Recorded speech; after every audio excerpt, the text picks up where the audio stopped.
C'est un bon thème qui a été proposé, en tout cas qui cadre bien avec l'initiative prise par ces trois communautés, les Bègues, les gens d'Agonivé, d'Aflaou, parce que la fête traditionnelle est toujours une occasion qui permet aux filles et aux fils du milieu de revenir vers les sources, de revenir vers chez eux. Et en fêtant, c'est une occasion pour se voir, pour se réunir, pour parler, échanger, parler des problèmes du milieu. Nous avons expliqué un peu que la fête traditionnelle telle que nous l'avons aujourd'hui n'existait pas tellement vraiment dans le milieu élevé comme ça, c'est-à-dire en tant que fête qui regrouperait toute la communauté, sauf Agbozan qui est venu au XXe siècle, en 1956.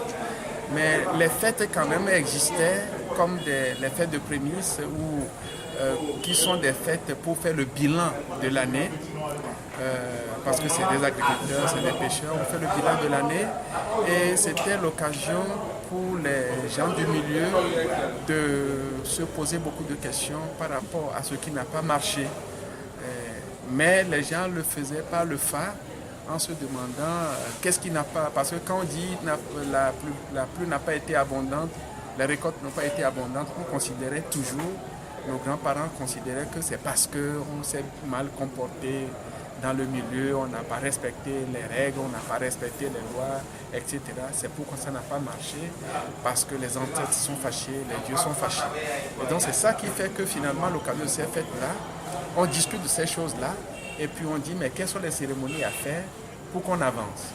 Donc l'enjeu du développement était toujours là, même depuis nos ancêtres, parce qu'ils comprenaient le développement ou le sous-développement ou des problèmes qu'on a dans la communauté comme des conséquences qui sont issues du mauvais comportement des hommes, des ancêtres qui sont en colère, des dieux qui sont en colère, etc.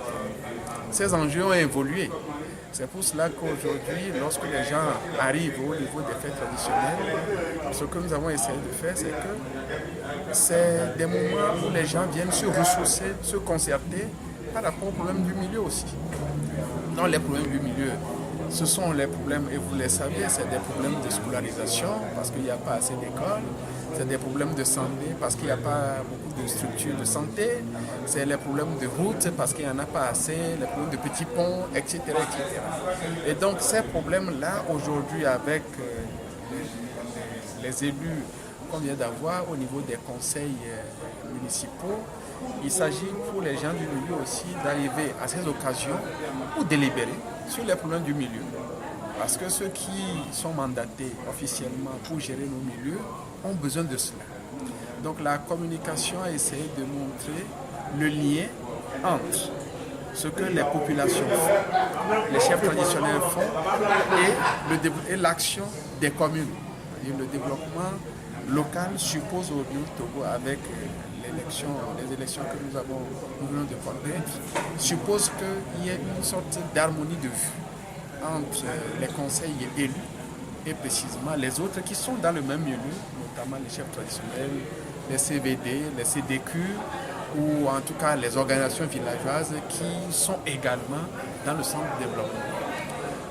Il y a un élément on a souligné au niveau de cette conférence-là, c'est que le développement communal a un aspect très participatif. Le développement communal, ce n'est pas le maire qui dit « moi je suis élu, laissez-moi faire ». Non, c'est le maire qui est élu, mais qui écoute beaucoup, qui regarde beaucoup, qui écoute les autres. Et c'est ça l'enjeu de ce lien qu'on peut établir précisément entre les fêtes traditionnelles et le développement local dans le milieu. C'est ce que nous avons essayé de souligner. Et cela veut dire tout simplement que ceux qui viennent d'être élus et qui vont siéger en notre nom dans les conseils, il faudrait que nous tous nous soyons formés pour qu'on comprenne les enjeux. Parce que les enjeux, ce n'est pas seulement les enjeux qui sont liés à ce qu'ils pensent, mais c'est les enjeux du milieu. Les communes sont dans des milieux. C'est des milieux qui sont transformés en communes. Donc on a besoin de faire ce lien-là. Et je crois que c'est un élément extrêmement important pour l'avenir de la décentralisation auto.